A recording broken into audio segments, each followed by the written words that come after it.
आरो 2024 और 2005 देग्लायनि बाजेट जितु बीटीसी जानानै थांदों 18 आरो 19 बे 18 आरो 19 नि बाजेट बे बाजेटनि सायाव आं माखासे रायजो राजाफोरनो माखासे खेंफोरथि होनो सानदों मानोना दिनै बर्तमान जाय यूपीपीएल सरकार प्रमोद बर'नि दैदेननाय सरकारा जिबायदियै गोबां रोखोमनि डेभेलप जादों बा गोबां खामानि मावदों होननानै बिथांमोना जिबायदि खोथा बुंदों नाथाय बिथांमोनाबो नंखाय मानोना बिथांमोना बीटीसीआव जेरैबायदि उन्नयन खालामनांगौमोन जेरैबायदियै जौगाहोनांगौमोन बेबायदि बिथांमोना मावनो हायाखै मानोना नैबे बाजेटआनो फोरमायगोन बे बाजेटआनो फोरमायगोन थांनाय बोसोरनि 2023 आरो 2024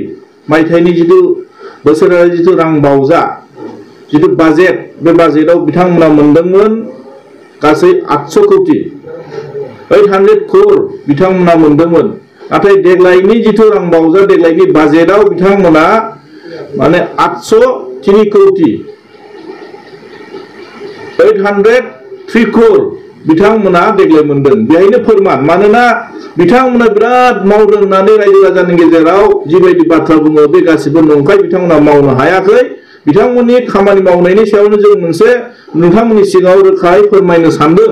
बिथांमोना थांनाय बोसोरनि जितु फैसा हरनाय एसओडी फान्डनि बे एसओडी फान्डआव बिथांमोना रोखायै बिथांमोना फोरमायदों गासै बेहाय आनस्पेन्ड बिथांमोना खरसा खालामनो हायाखै 800 कोटीनि गेजेराव बिथांमोना खरसा खालामनो हायाखै गासै 140 कोटी 87 लाख 140 करोड़ 87 लाख बिथांमोना थांनाय बोसोरनि फैसाखौ खरसा खालामनो हायाखै बे फैसा अलरेडी दिनैसिमबो बिथांमोननि आखायाव गैला अलरेडी बे फैसा रिटार्न थांफिनसिगोन मानोना दिनै बिथांमोना बुंनो नागिरदों बिराद खामानि मावदों दिनै फैसाया मानो दिनै खरसा खालामनो हायाखै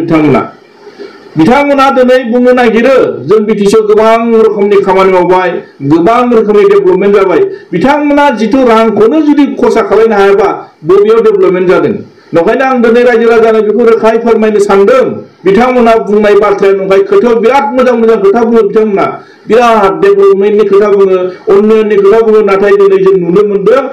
एसओडी फान्डनिफ्राय जितु फैनाय फैसा बे फैनाय फैसाखौनो बिथांमोना खरसा खालामजोबनो हायाखै बेथ' फोरमानना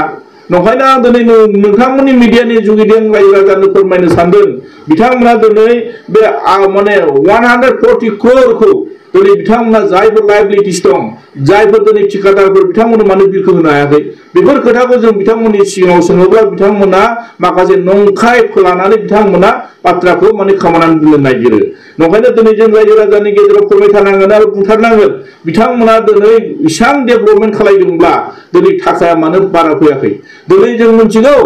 बोसोरफ्रोमबो 10% खरि जों इनहेन्स जानांगौ 10% खरि जों इनक्रिज जानांगौ बारायनांगौ दिनै मानो बारायाखै बिथांमोना थारमाने मावनो हायाखै नंखायनो दिनै बिथांमोननि बुंनाय जेसांनिखि मिशनानो ला बिजनानो ला बिथांमोना थांखिखौ रायजो राजानो सिगाङाव दोननानै फोरमायो खिन्थु दिनै बिथांमोना बे थांखिखौ मावफुंनो हायाखै नंखायनो आं दिनै माखासे रायजो राजानि गेजेराव बेखौ फोरमायनो सानदों जों अपोजिसन जानानै माखासे रायजोनि गोसोनि साननाय बाथ्राफोरखौ जों फोरमायदों जों सोंदों रायजो राजाफोरनि खोथाखौ जों बुंदों आरो बेखौ बिथांमोना दिनै बुंनो नागिरो गासिबो गासैबो खामानि मावजोबनाय खोथा बुङो दिनै नंखाय खोथा फोलादों बिथांमोना दिनै एमओएसनि गेजेरजों 1500 कोटी थाखा फैनाय बेखौ दिनैसिमबो बिथांमोना थाइसेबो थाखा लाबोनो हायाखै दिनै मात्र बिथांमोना जोंनो हिसाब होदों जों सोंदोंमोन जे एसेम्बलियाव नोंथांमोना 1500 कोटी थाखानि गेजेराव दिनैसिम मा प्रजेक्ट दिनै नोंथांमोना लाबोना होफैनो हाखो मा मावखो दिनै बिथांमोना जोंनो मोनसे थयथ होदों बे थयथआव दिनै बिथांमोना मात्र 6टा प्रजेक्ट अलरेडी बिथांमोना लाबोबाय होनना बुंदों बिनि गेजेरावबो दिनै बे 6टा प्रजेक्टआव बिथांमोना माने 115 करोड़ 71,000 नि अलरेडी बिथांमोना बे खामानिखौ स्टार्ट खालामबाय होनना बुंदों दिनैथ' मावजेनाखैनो बिथांमोना टेन्डार प्रसेस जादों होनना बुंदों दिनै खामानिया मावाखै थारमाने थाइसेबो फैसा फैयाखै बेथ' फोरमानना ओंखायनो दिनै बिथांमोननि बुंनायजों आरो बिथांमोननि मावनायजों मोनसेबो गोरोबा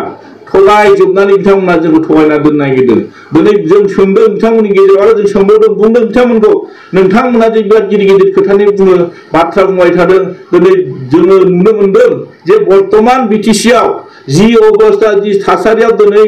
नुनो मोनदों जोंनि जायफोर माने जोंनि एनडिएफबि सेंग्राफोरनि अबस्थाखौ जों सोंनाय जादों आं सोंनायनि गेजेराव बिथांमोना थांनाय एप्रिल 2023 नि बाजेटआव बिथांमोना जों मोनसे कुइसननि एन्सार होदों जों मोनसे रिप्लाइ होदोंमोन 204 204 अलरेडि केसआ ड्रप आउट जाबाय होननानै बुंदोंमोन दिनै आं बेखौ आरो रिपर्ट आरो फिन आं सोंफिनबावदों 204 जुदि एनडिएफबिनि केसआ ड्रप आउट जाबायब्ला बै लिस्टखौ आंनो नांगौ होननानै बुंदों दिनै बिथांमोना दिनैसिमबो बे लिस्टआ बिथांमोननि आखायाव गैया लिस्टखौ होनो हाया थारमाने बेखौ बिथांमोना थगायदों माने 1,10,000 अलरेडि बिनि सायाव केसनि सायाव बिथांमोना सावरायबाय थादों होननानै थांनाय 2024 एप्रिल मासाव बिथांमोना जोंनो एन्सार होदोंमोन 4 एप्रिलाव जानाय माखासे 2023 आव जानाय 2023-24 नि बाजेटआव जानाय माखासे कुइसन आं लाबोनायाव बिथांमोननो बे खोथाखौ बुंदोंमोन बिथांमोना जे माने 1,10,000 अलरेडि आसाम सरकारजों सावरायबाय थादों केसखौ फोजोबनानै होनना बुङोमोन नाथाय बेफोरथ' गैया लिस्टआनो क्लियार नङा थारमाने बिथांमोना नुनो मोनदों माखासे एनडिएफबिनि सेंग्राफोरखौ दिनैसिमबो खैफोदाव खोलैनानै दिनै बिथांमोना सरकार सालायबाय थानायखौ जों नुदों आङो बिनि गेजेराव सोंबावनाय जादोंमोन बर्तमान दा जिबायदि एनडिएफबिनि सेंग्राफोरनि सायाव जिबायदि कर्टनिफ्राय जिबायदि नटिस फैबाय थादों बिथांमोनखौ दिनै कर्टआव थांनानै बिथांमोननि केसखौ फोजोबनायनि कर्टआव हियारिं खालामदों थांनांगौ माखासे गोबां रोखोमनि जेंनायाव दिनै गोलैदों नंखायनो सोरबा सोरबा दिनैबो हमजानानै दिनै आरो गोदानै सोरबा सोरबा जेराव थांनो गोनां जादों दिनै जुदि एकर्टआ जाखांनायनि उनाव दिनै सरकारा दिनै बिथांमोना जायफोर सुक्तिखारि बिथांमोना दिनै गभर्नमेन्ट सालायदों सालायनायनि गेजेराव दिनै मानो बिथांमोना बेखौ बन्द खालामनो हायाखै मानो बन्द खालामनो हायाखै होननानै आं बिथांमोनाव जेब्ला सोङो बिथांमोना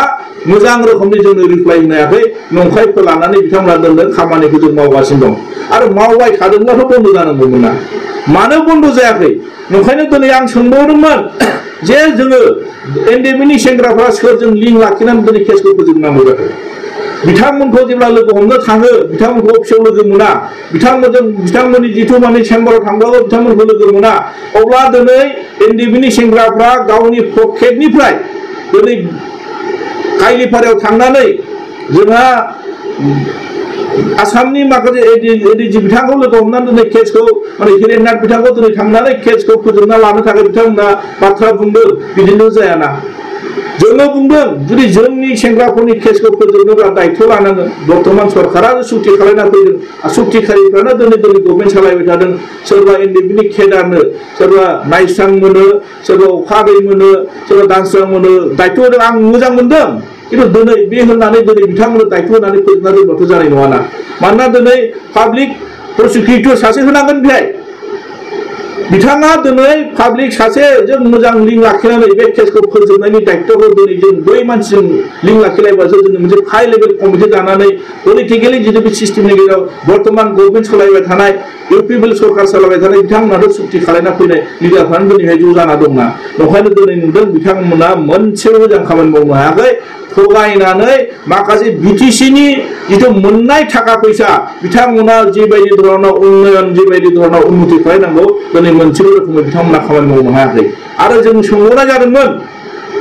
बर्तमान बिटिसिनि जि रोखोमाव दिनै हा हुनि जेंनाखौ लानानै जों सोंनाय जादों जे बिटिसिआव गोबां रोखोमाव जों सार्कल अफिसाव थाङोब्ला मण्डल कानुनबो बिथांमोनजों सावरायोब्ला सामायन' नोंनो लेन्ड हल्डिं सार्टिफिकेट दिनो थांब्लाबो जों फैसा होनांगौ जायो दिनै बिथांमोननो दिनै सरकारा सेलारि होनानै बिथांमोननो दिनै माखासे सिस्टेमाव दिनै बिथांमोनखौ खामानि मावनो थाखाय दिनै दायित्व होनायावल' दिनै जोङो माखासे अफिसियेलि जोंनो माखासे डकुमेन्टस नांगौ जायोब्ला फिसा फिसा सिस्टेमाव दिनै थांनानै जोङो बिथांमोननो खामानि मावनो थांनायावनो जुदि रां होनानै दिनै जों थांनांगौब्ला दिनै सरकारा मा खालामबाय थादों होननानै आं सोंनाय जादोंमोन आरो जि धरनाव जोङो बिटिसि 6 सिडिउलनि सिङाव थानाय हिसाबै बे हायानो जोंनि बिनि थाखायनो जों आन्दोलन खालामदों बे हाखौनो जोंनो नांगौ होननानै दिनै आन्दोलन खालामदोंब्ला दिनै जि धरनाव बिथांमोना प्रिमियाम होदों बे प्रिमियामखौ बेस खालामनानै सोरबाफोर गावनि नामजारि खालामनो थाङोब्ला रावबो हाखौ माने दिनै नामजारि खालामनो हाया टाउन ओनसोलाव दिनै जिबायदि धरনের प्रिमियाम होनांगौ जायो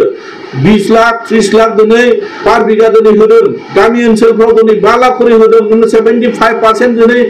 जोंनि एसटि होनांगौब्ला 100% जेनेरेल मानसिफोर होनांगौब्ला दिनै बे हाखौ दिनै जों मोनहै गावनि नामाव इयादि खालामना लानानै ओंखायनो गासै जेंनाफोरखौ बिथांमोना बोस्रांनो नाजायाखै थांखिया बिथांमोना मोरै थाखा बुथुमनो हागोन बिथांमोना बेखौ नोजोर होबाय थादों दिनै बिटिसिआव कारापसना दिनै जोबाखै कारापसन